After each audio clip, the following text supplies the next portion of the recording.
नमस्कार साथियों, आप सभी लोगों का हमारे online YouTube channel UP Urdu JS academy पर बहुत बहुत स्वागत है। साथियों, हमने पिछले क्लास में आपके साइंस के पिछले क्लास में पाचन तंत्र यानी डाइजेस्टिव सिस्टम खत्म कर दिया था। उसके बाद हमने कहा था कि रुधिर परिसंचरण तंत्र पढ़ाएंगे। आज चैप्टर है, टॉपिक है रुधिर। साथियों, रुधिर को हम दो भागों में बांट लेते हैं। दो भाग होते ही हैं। एक में होता है प्लाज्मा। क्या? प्लाज्मा। प्लाज्मा क्या है? इसमें क्या होता है? इसमें जल होता है और प्रोटीन, लवण, खनिज 8% और जल 92%। समझ गए? तो हम ये कह सकते हैं कि ऑलमोस्ट प्लाज्मा में जल ही होता है। 8% लवण, खनिज पदार्थ ये सब होते हैं और 92% जल होता है। और दूसरा है रुधिराणु।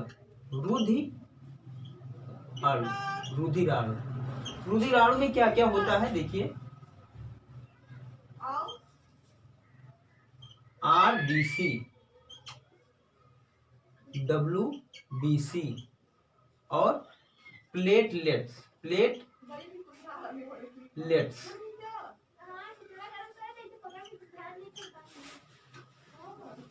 RBC को थ्रोम्बोसाइट कहते हैं। इसका वैज्ञानिक नाम है, क्या नाम है?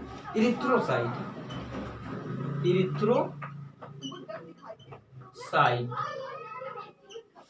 RBC का वैज्ञानिक नाम इरिथ्रोसाइट और WBC का वैज्ञानिक नाम ल्यूकोसाइट।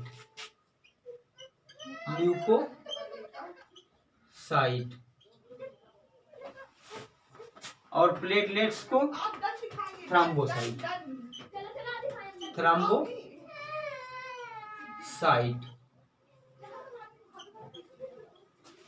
RBC की जगह पे इरिथ्रोसाइट पूछ लिया तो पागल मत होइएगा, कंफ्यूज मत होइएगा। बिल्कुल इरिथ्रोसाइट अगर पूछ लिया तो बिल्कुल समझ जाइएगा वो क्या है, RBC है।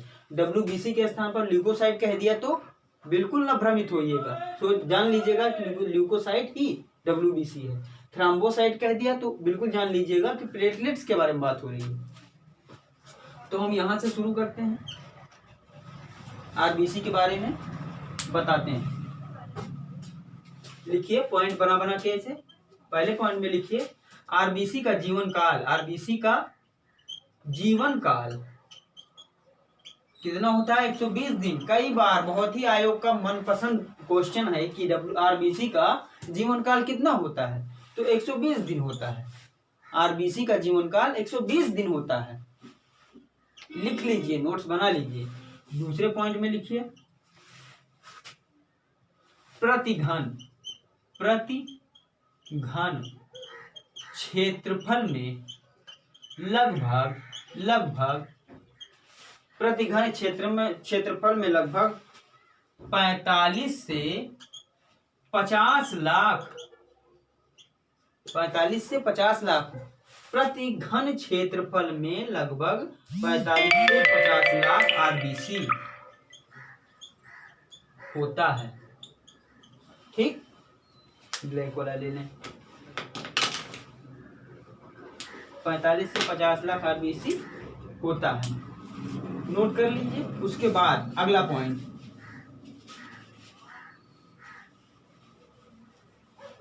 बहुत ही इंपॉर्टेंट जो भी पॉइंट है, हम पॉइंट एक भी पॉइंट छोड़ना नहीं चाहते हैं, सब पॉइंट लिखवाते हैं। इसलिए मेरा यही राय है, मेरा यही मशवरा है कि आप लोग सारे पॉइंट्स लिखा करिए ताकि आपका एक अच्छा नोट्स बन जाए। किसी भी परीक्षा, चाहे वनडे हो, लोअर PCS तक में भी यही से पूछा जाता है।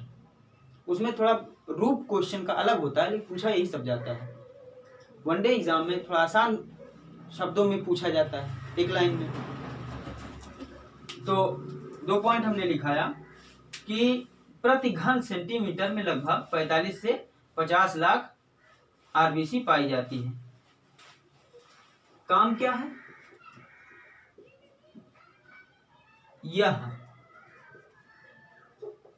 गैसीय परिवहन के लिए उत्तरदायी है। इसकी बात हो रही है, किसकी? RBC की। यह गैसीय परिवहन के लिए उत्तरदायी है। लिखिए, तुरंत लिखिए फटाक से, गैसीय परिवहन के लिए उत्तरदायी है। इनका आकार निश्चित होता है। पूछ लेता है कि आरबीसी का आकार निश्चित होता है या अनिश्चित होता है, या वर्गाकार होता है या गोलीय होता है। तो इसका आकार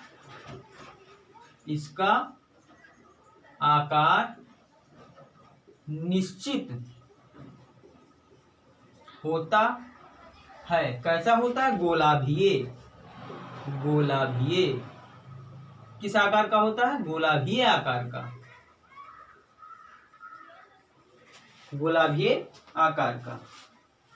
गोलाभीय अगर नहीं समझ पा रहे हैं तो इसको हम थोड़ा सा आसान भाषा में लिख दे रहे हैं। उभयाउत्तल आकार का होता है ये। ठीक, तीसरे पॉइंट में लिखिए फटाक से।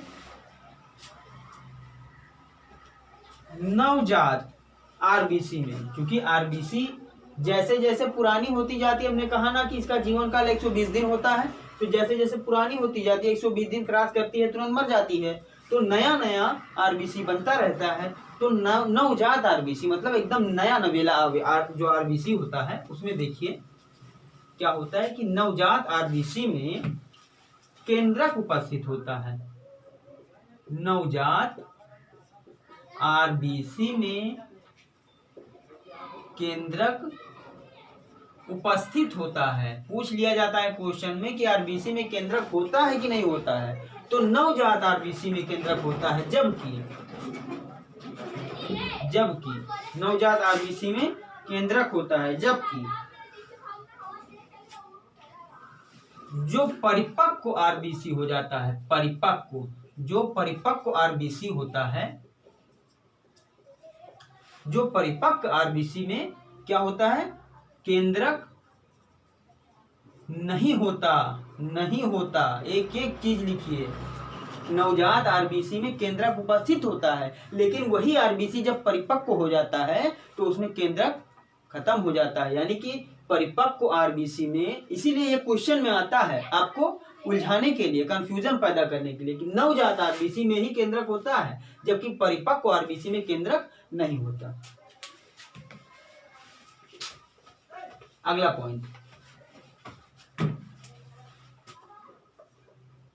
आरबीसी के लाल होने का कारण, आरबीसी के लाल होने का कारण हीमोग्लोबिन है। हीमोग्लोबिन है। हीमोग्लोबिन का है, अभी मैं इसको भी बताऊंगा। फिलहाल ये पॉइंट लिखिए आप जल्दी कि आरबीसी के लाल होने का कारण हीमोग्लोबिन है, जो सामान्य पुरुष में 15 से 16 ग्राम पाई जाती है। सामान्य पुरुष में 15 से 16 ग्राम प्रति, सामान्य पूछा है क्वेश्चन में कि सामान्य पुरुष में हीमोग्लोबिन की कितनी मात्रा होती है, तो सामान्य पुरुष में हीमोग्लोबिन की मात्रा लगभग 15 या 16 ग्राम, सामान्य पुरुष में हीमोग्लोबिन की मात्रा लगभग 15 से 16 ग्राम प्रति, मतलब 1 मिलीग्राम नहीं, प्रति 100 मिलीग्राम। 100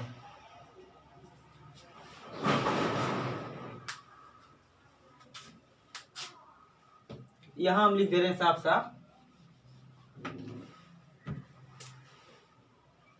सामान्य पुरुष में हीमोग्लोबिन की मात्रा लगभग 15 से 16 ग्राम प्रति 100 मिलीलीटर।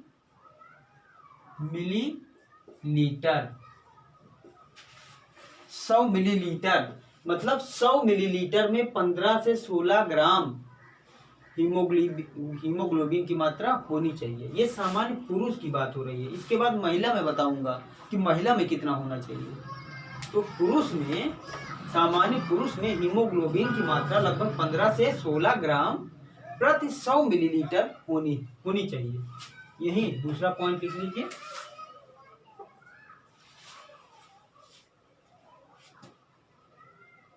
स्त्रियों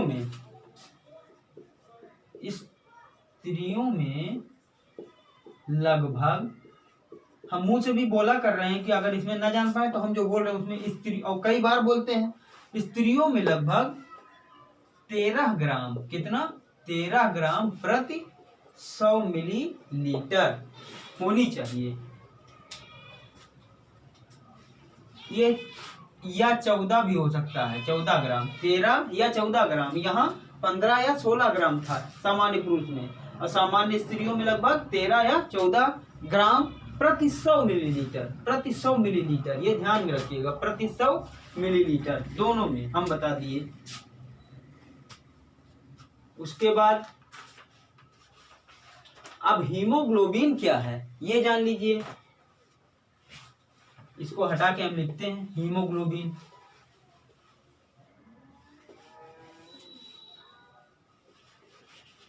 नीचे दिखता है कि नहीं?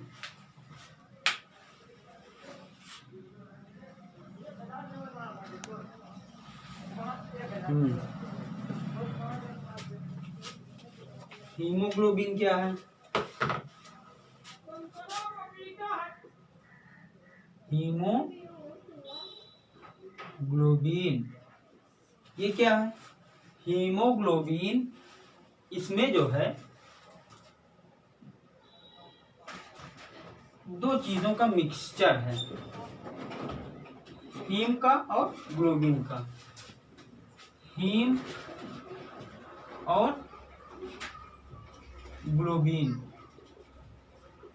ये आपका आरबीसी ही चल रहा है, क्योंकि आरबीसी में हीमोग्लोबिन भी पाया जाता है। तो हीमोग्लोबिन में दो शब्द मिक्सचर हैं। अब दोनों शब्दों का अलग अलग मात्रा है, अलग अलग मान है। हीम जो है 4% होता है। ये क्या है? आयरन युक्त, लाइट चली गई,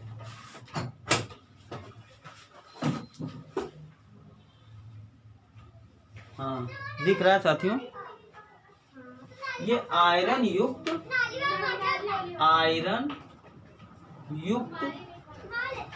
वर्णक है, और ग्लोबिन 96% ये प्रोटीन होता है, प्रोटीन। तो आप समझ गए कि हीमोग्लोबिन क्या है?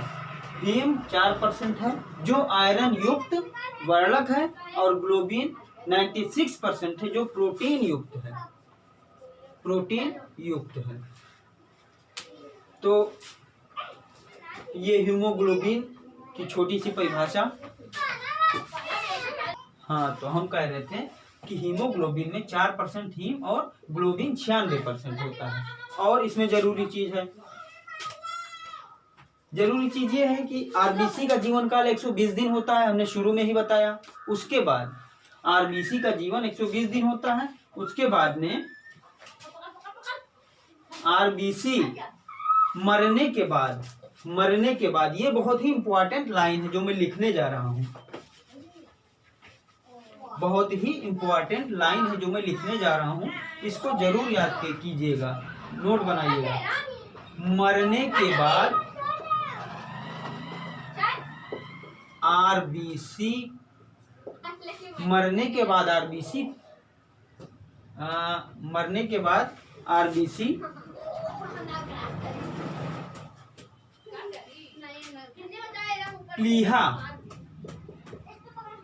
प्लीहा द्वारा छानकर